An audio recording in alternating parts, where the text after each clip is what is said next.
Hello everyone, welcome to genius classes online study. दोस्तों, जैसा कि आप सभी जानते हैं कि क्लास 12 फिजिक्स का चैप्टर नंबर 1 विद्युत आवेश और क्षेत्र हम पढ़ रहे हैं और आज हमारी क्लास नंबर 11 है।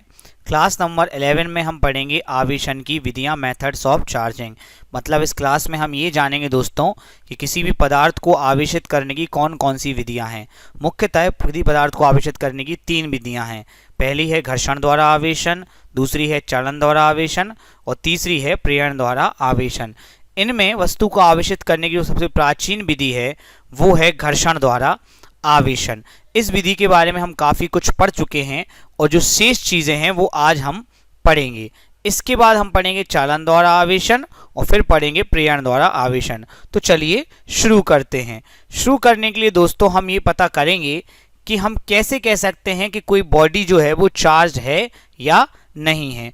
इसको जानने के लिए दोस्तों आपको पता होना चाहिए आवेश की उत्पत्ति का इलेक्ट्रॉनिक सिद्धांत। अगर आपको नहीं पता तो उस वीडियो की लिंक यहाँ मैं दे दूंगा, आप क्लिक कर पहले वो वीडियो देख सकते हैं। मैं थोड़ा सा रिवाइज कर रहा हूँ। हम सभी जानते हैं कि सभी पदार्थ अणुओं से मिलकर बने होते हैं और अणु परमाणुओं से मिलकर बने होते हैं। परमाणु की संरचना कैसी होती है इसके लिए विभिन्न वैज्ञानिकों ने अपने अपने मॉडल प्रदान किए हैं, पर हम सबसे पहले जो मान के चलते हैं वो है रदरफोर्ड का परमाणु मॉडल। रदरफोर्ड के अनुसार परमाणु संरचना कुछ इस तरीके से होती है जिसमें परमाणु के 2 भाग होते हैं। एक केंद्रीय भाग नाभिक होता है जिसमें प्रोटॉन और न्यूट्रॉन पाए जाते हैं और नाभिक के चारों ओर दीर्घवृत्ताकार मार्ग कक्षाएं कहलाती हैं जिनमें इलेक्ट्रॉन पाए जाते हैं। ये सब बातें आपको पहले से पता है दोस्तों। प्रोटॉन एक धनावेशित कण है, इलेक्ट्रॉन एक ऋणावेशित कण है और न्यूट्रॉन पर कोई आवेश नहीं होता है। इतनी जल्दी इसलिए बता रहा हूँ कि मैं काफ़ी बार बता चुका हूँ। जब तक ये पढ़ाऊंगा तब तक मुझे बार बार ये बताना पड़ेगा। दोस्तों, आप निम्नलिखित एनिमेशन को ध्यान से देखिए। यहाँ पर एक कागज है जिसके नीचे हमने चुंबक लगाई है और ऊपर अल्पिन रखी है। अब देखिए दोस्तों, जब हम चुंबक को खिसकाते हैं तो उसके साथ हमारी अल्पिन भी खिसकती है। अगर आप गौर करें दोस्तों तो चुंबक जो है वो कागज के नीचे है पर उसका प्रभाव जो है वो कागज के ऊपर भी है। इसी प्रकार से मैं आपको बताना चाहता हूं कि जो इलेक्ट्रॉन है वो तो कक्षा में है पर उसका प्रभाव पूरे परमाणु, उसके ऋणावेश का प्रभाव पूरे परमाणु में है। प्रोटॉन जो कि धनावेश नाभिक के अंदर है वो है तो नाभिक के अंदर पर उसका प्रभाव पूरे परमाणु में है। तो यहां सर हम एक नई अवधारणा लेकर आते हैं दोस्तों जिसे हम कहते हैं आवेश के द्रव्यमान केंद्र की अवधारणा। द्रव्यमान केंद्र ये शब्द आपने पहले भी सुना होगा। अगर आपको याद हो कि जैसे कोई गाड़ी है उसका जो द्रव्यमान है वो तो पूरी गाड़ी में वितरित है, पूरी संरचना वितरित है, फिर भी फिजिक्स में सरलता के लिए हम उसका द्रव्यमान एक बिंदु पर केंद्रित मान लेते हैं। वैसी कुछ अवधारणा यहाँ पर है कि जो इलेक्ट्रॉन है, जो ऋण आवेश है, उसका प्रभाव तो पूरे परमाणु में है, फिर भी उसका प्रभाव हम एक बिंदु पर केंद्रित मान लेते हैं, किसी भी एक बिंदु पर केंद्रित मान लेते हैं। इस बिंदु को हम बोलते हैं ऋणावेश का द्रव्यमान केंद्र। जितने इलेक्ट्रॉन होंगे उतने ही ऋणावेश के द्रव्यमान केंद्र होंगे। अब फिर वही बात कि जैसे प्रोटॉन है, धनावेश है, वो तो कहां पर है, नाभिक के अंदर है, पर उसका प्रभाव पूरे परमाणु में है। तो किसी एक बिंदु पर हम धनावेश का द्रव्यमान केंद्र बना लेते हैं। इस बिंदु पर इस धनावेश को केंद्रित माना जाएगा। ठीक है दोस्तों, इस अवधारणा के आधार पर हम इस मॉडल को एक नए रूप में बनाएंगे जिसको हम चित्र में दिखा रहे हैं। जैसे यहां पर गौर करें आप, हमारे पास 11 प्रोटॉन है तो 11 धनावेश के द्रव्यमान केंद्र हमने यहां पर बनाए हुए हैं। ठीक है दोस्तों, ऐसी 11 इलेक्ट्रॉन है तो 11 ही हम ऋणावेश के द्रव्यमान केंद्र बनाएंगे। लेकिन यहां गजब की बात यह है कि जहां हम धनावेश के द्रव्यमान केंद्र बनाएंगे उसी के जस्ट ऊपर हम ऋणावेश के द्रव्यमान केंद्र बनाएंगे। यह दर्शाता है कि धनावेश का प्रभाव और ऋणावेश का प्रभाव एक दूसरे को कर देते हैं निरस्त, कैंसल आउट कर देते हैं। इसी कारण जो पदार्थ होते हैं उन पर कोई आवेश नहीं होता है। तो आवेश होने के बावजूद भी आवेश अपने प्रभाव में नहीं होता है। ठीक है दोस्तों, ये मैं पहले भी बता चुका हूं, आप पुराने वीडियोस में और विस्तार से इसको देख सकते हैं। तो यहां पर हम जो कथन लिख रहे हैं वो ये है कि कक्षाओं में जितने इलेक्ट्रॉन होते हैं नाभिक में उतने ही प्रोटॉन होते हैं, अतः परमाणु विद्युत रूप से उदासीन होता है क्योंकि ऋणावेश का प्रभाव धनावेश के प्रभाव द्वारा समाप्त कर दिया जाता है, या उसका उल्टा ही बोल सकते हैं। अब आगे बढ़ते हैं और समझते हैं कि अगर कैसे भी कर हम कोई इलेक्ट्रॉन यहां से बाहर निकाल सकें तो एक ऋणावेश का प्रभाव भी कम हो जाएगा। इस कारण पदार्थ हमारा धनावेशित हो जाएगा। इस तरीके से इलेक्ट्रॉन निकालकर या अन्य इलेक्ट्रॉन लगाकर हम वस्तु को आवेशित कर सकते हैं। अब यहां पर गौर कीजिए, यहां पर एक एनिमेशन दिखाया जा रहा है जिसमें एक पंखा चल रहा है और एक रुई कि पहले को पंखे के ऊपर रखा गया है। जैसे हम पंखे की गतिज ऊर्जा बढ़ाएंगे रुई का पहला और ऊपर चला जाएगा, अगर हम और गति बढ़ाएंगे तो पहला और ऊपर चला जाएगा। ऐसे ही कुछ दोस्तों यहाँ पर होता है। जो सबसे नीची कक्षा का इलेक्ट्रॉन होता है इसकी ऊर्जा सबसे कम होती है। ये कक्षाएं जो हैं असल में ऊर्जा के स्तर कहलाती है। मान लीजिए कि यहाँ पर जो इलेक्ट्रॉन है इसकी ऊर्जा 1 इलेक्ट्रॉन वोल्ट है और दूसरी कक्षा के इलेक्ट्रॉन की ऊर्जा 3 इलेक्ट्रॉन वोल्ट है और सबसे ऊपरी कक्षा के ऊर्जा की इलेक्ट्रॉन की ऊर्जा 5 इलेक्ट्रॉन वोल्ट है। तो अगर हम इस 3 इलेक्ट्रॉन वोल्ट वाले को 2 इलेक्ट्रॉन वोल्ट ऊर्जा और दे दें कहीं से तो ये तीसरी कक्षा में पहुंच जाएगा। लेकिन प्रश्न ये उठता है कि अगर हम इस सबसे ऊपरी कक्षा के इलेक्ट्रॉन को ऊर्जा दें तो ये कहां पहुंचेगा? निश्चित ये बाहर निकल जाएगा, कक्षाओं से बाहर निकल जाएगा। तो अब जब हम ऊर्जा देंगे पदार्थ को तो होता क्या है, उसके लिए मैंने एक नया एनिमेशन बनाया, इस पर ध्यान दीजिएगा। यहाँ पर एक कच्ची ईंट आपको दिखाई जा रही है और धूप में इसको पकाया जाएगा। दोस्तों जब ईंट को धूप में पकाया जाता है तो क्या लगता है आपको, पहले कहाँ ऊष्मा मिलती होगी? निश्चित ही पहले सरफेस वाली ईंट पकती है, फिर धीरे धीरे वो अंदर से पकती है। अब जब खाना पकाते हैं तो कई बार ऐसा होता है कि बाहर चीज पक जाती है, अंदर से कच्ची रह जाती है। तो जब हम ऊर्जा देंगे तो पदार्थ को जब ऊर्जा देंगे तो सबसे पहले बाहरी कक्षा के इलेक्ट्रॉनों को ऊर्जा मिलेगी। इस कारण वो ऊर्जा प्राप्त करके और ऊपर जाने का प्रयास करेंगे और ऊपर कक्षाएं तो है नहीं तो वो सीधे बाहर आ जाएंगे। तो यहाँ पर जब हम इलेक्ट्रॉन को बाहर से ऊर्जा देते हैं तो बाहर कक्षा के इलेक्ट्रॉनों को पर्याप्त ऊर्जा मिलती है और निकल कर वो सतह पर आ जाते हैं। अब दोस्तों गौर कीजिए, एक ही नहीं काफी इलेक्ट्रॉन सतह पर निकल कर आएंगे। चूंकि इलेक्ट्रॉनों पर ऋण आवेश होता है और ऋण में प्रतिकर्षण होता है, इसलिए एक दूसरे को प्रतिकर्षित कर देते हैं, करने लगते हैं। और अब चूंकि ये फ्री हैं इसलिए जैसी चाहे वैसी गति करने लगते हैं। यहाँ पर कथन लिखा है कि जब बाह्य कक्षा के इलेक्ट्रॉनों को थोड़ी सी बाह्य ऊर्जा मिलती है तो ये नाभिक के आकाश क्षेत्र से मुक्त होकर पृष्ठ पर अनियमित गति करने लगते हैं। इन इलेक्ट्रॉनों को हम मुक्त इलेक्ट्रॉन कहते हैं। अब दोस्तों ये मुक्त इलेक्ट्रॉन अभी सरफेस पे गति कर रहे हैं। अब अगर हम इन्हें और ऊर्जा दें, जैसे कि इनको ताप के कारण, अग्नि के कारण और ऊर्जा दे तो इनकी गति ऊर्जा और बढ़ जाएगी। तो जैसे ही कक्षा से निकलकर सतह पर आए थे वैसे अभी सतह से निकलकर बाहर जाने लगेंगे। इस क्रिया को हम कहते हैं इलेक्ट्रॉनों का उत्सर्जन। यदि किसी बाह्य स्रोत से इन इलेक्ट्रॉनों को पर्याप्त ऊर्जा दी जाए तो वे सतह को पार करके बाहर निकलने लगते हैं। इस घटना को हम इलेक्ट्रॉनों का उत्सर्जन कहते हैं। अब किसी पदार्थ में इलेक्ट्रॉन जल्दी निकलने लगते हैं, किसी पदार्थ में इलेक्ट्रॉन निकलने में टाइम लगता है। तो कुल मिलाकर आपको समझना होगा कि इलेक्ट्रॉन निकालने के लिए हमें ऊर्जा की आवश्यकता होती है और न्यूनतम जितनी ऊर्जा की आवश्यकता होती है उसे हम कहते हैं कार्यफल। किसी का कार्यफल कम होता है, किसी का कार्यफल ज्यादा होता है। ज्यादा जानकारी के लिए आप प्लीज आवेश की उत्पत्ति का इलेक्ट्रॉनिक सिद्धांत का वीडियो देखिए तो आपको चीजें अच्छे समझ में आएंगी। मैं आपको जल्दी समझा रहा हूं, ठीक है दोस्तों।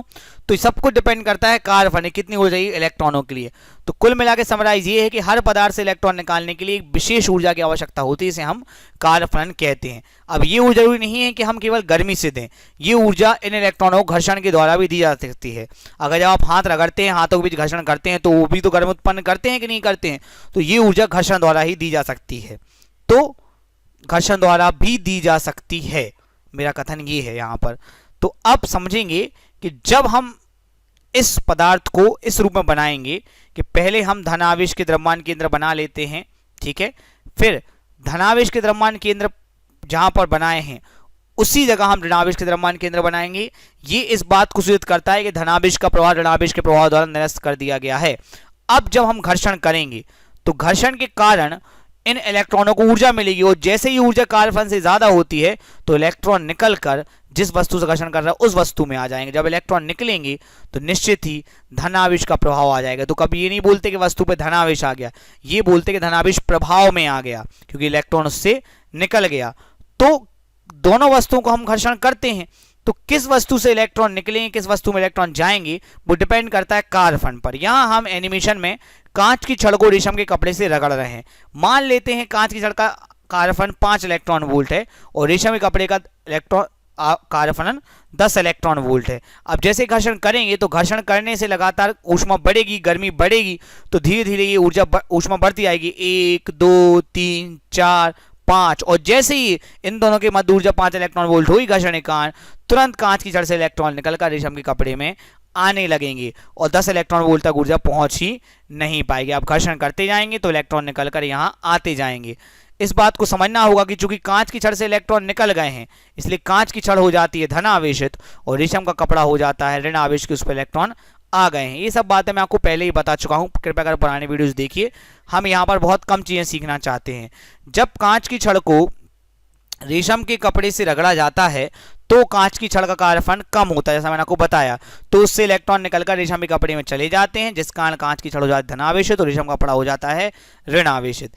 इस क्रिया को हम घर्षण द्वारा आवेशन कहते हैं। तो परिभाषा कुछ ऐसी बनेगी कि जब दो वस्तुओं को आपस में रगड़ा जाता है तो जिस वस्तु का कार्यफल कम होता है उससे इलेक्ट्रॉन निकलकर अधिक कार्यफल वाली वस्तु में चले जाते हैं, जिस कारण कम कार्यफल वाली वस्तु जाए धनावेशित जैसे कि कांच की छड़, और अधिक कार्यफल वाली वस्तु हो जाती है ऋणावेशित।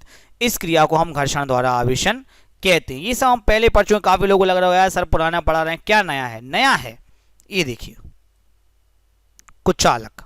कल मैंने कुचालक पढ़ाया था। यहाँ क्लियर किया गया है कुचालक वस्तु का आपस रगड़ जाता है। देखिए आप अगर गौर करें, कांच की छड़ भी कुचालक होती है और रेशम का कपड़ा भी कुचालक होता है। यहाँ कहीं कोई चालक की बात नहीं हो रही है। अब आपको समझनी होगी चीजें ध्यान से। देखिए ये कांच की छड़ है, ग्लास रॉड, और ये रेशम का कपड़ा है, ठीक है। अब हमने इनको रगड़ा तो होता क्या है कि कांच की छड़ से इलेक्ट्रॉन निकले और यहां चले गए, तो ये ऋणावेश जैसे यहां निकला तो यहां धनावेश प्रभाव में आ गया, फिर निकला फिर धनावेश प्रभाव में आ गया, फिर आ गया, तो ये 3 प्लस हो गए इस पे और इस पे हो गए 3 माइनस।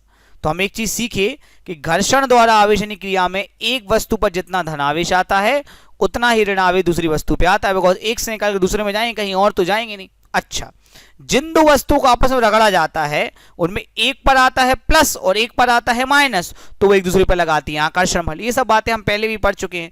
अगला, घर्षण द्वारा किसी एक वस्तु को आवेशित करना संभव नहीं है, क्योंकि एक से जाएंगे और दूसरे में आएंगे, तो या तो दोनों वस्तुएं आवेशित होंगी या कोई वस्तु आवेशित नहीं होगी। बहुत सिंपल सी बात है, रिवीजन टाइप का हो रहा है। तो अब मैं आपको बता रहा था कि दो कुचालकों को आपस में रगड़कर आवेशित कर सकते हैं और दो चालकों को आपस में रगड़कर आवेशित नहीं कर सकते। ऐसा क्यों है दोस्तों? देखिए कुचालकों में आप देखते हैं कि जब एबोनाइट की छड़ पर इलेक्ट्रॉन आ गए तो ये इलेक्ट्रॉन, ये एग्जांपल यहाँ को पहले दे चुका हूं, अब और कहीं नहीं जा सकते, क्योंकि ये एबोनाइट जो है वो कुचालक है। अब इलेक्ट्रॉन यहां आ गए तो यहीं रहेंगे, चालक और कहीं नहीं जाएंगे। लेकिन अगर ये चालक होते तो जब ये इलेक्ट्रॉन यहां वापस आते तो चालक आने फिर से वापस भी तो आ सकते हैं, क्योंकि चालन में आवेश को चलने में स्वतंत्रता होती है। तो अगर चालकों को हम आपस में रगड़ेंगे तो इलेक्ट्रॉन जब एक पदार्थ से दूसरे पदार्थ पर आ जाएंगे उसके बाद चालन के द्वारा चलकर वो वापस दूसरे पदार्थ में भी आ सकते हैं। इसी कारण रगड़कर हम चालकों को आवेशित नहीं कर सकते। इस बात का आप याद रखिएगा। ये नया पॉइंट मैंने आज बताया, बाकी सब तो पुराने पॉइंट, इसलिए मैंने जल्दी जल्दी बताए। चालकों को घर्षण द्वारा आवेशित नहीं किया जा सकता, इस बात का आप विशेष ध्यान रखिएगा। क्यों? क्योंकि अगर वो आवेशित हो भी गए तो भी आवेश पुनः आपस में फैल जाएगा और ज्यों का त्यों हो जाएगा, इसलिए हम चालकों को घर्षण द्वारा आवेशित नहीं कर सकते। कल भी मैंने आपको एक बात बताई थी कि जैसे प्लास्टिक का स्केल है ये कुचालक है और लोहे का स्केल चालक है।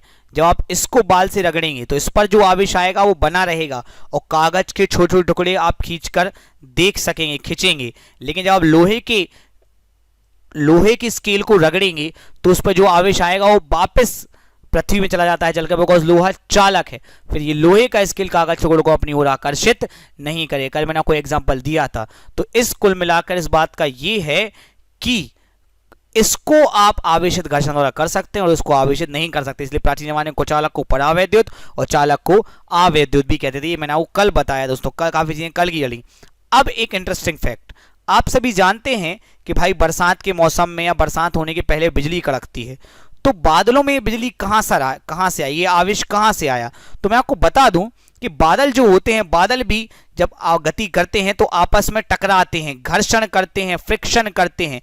इसी फ्रिक्शन के कारण उनमें आवेश का ट्रांसफर हो जाता है और वो आवेशित हो जाते हैं और इसी कारण उनमें आ जाती है विद्युत ऊर्जा और बिजली चमकती हुई आपको दिखाई देती है।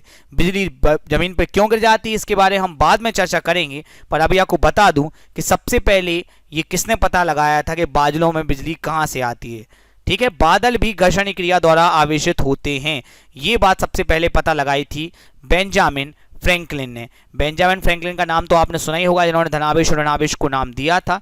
इनका एक बहुत फेमस प्रैक्टिकल है दोस्तों, जो कि है काइट एक्सपेरिमेंट। ये एक्सपेरिमेंट इन्होंने नॉर्थर्न फ्रांस की एक जगह है मर्ले लाभ विलेय वहां पर किया था। इन्होंने बिजली में जहां बरसात हो रही है, जहां बिजली गिर रही है, वहां पर इन्होंने पतंग उड़ाई थी और वो जो पतंग है उस पतंग में इन्होंने एक चाबी लगाई थी और बादलों में वो चाबी आवेशित होकर जब वो चाबी इनके नीचे लाई तो इन्होंने करंट लगा। तो बेंजामिन फ्रैंकलिन वो पहले बंदे हैं जिन्होंने बताया था कि बादलों में भी आवेश ही होता है, ये कोई भगवान का प्रकोप नहीं है, कोई भगवान का कहना चाहिए धनुष नहीं है, कोई आशीर्वाद नहीं है बिजली का कड़कना, ये केवल सीधा साइंस है।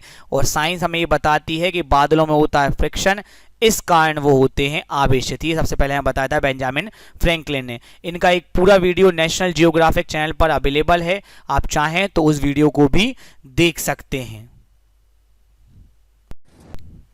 चलिए दोस्तों, अब आ जाते हैं आपके फेवरेट सेक्शन पर, ऑब्जेक्टिव और बहुविकल्पीय प्रश्न जिसे हम कहते हैं। जल्दी से कमेंट बॉक्स खोल दीजिए, जल्दी सही सही जवाब दीजिए। पहला क्वेश्चन है, निम्नलिखित में से आवेशन की विधि कौन सी है?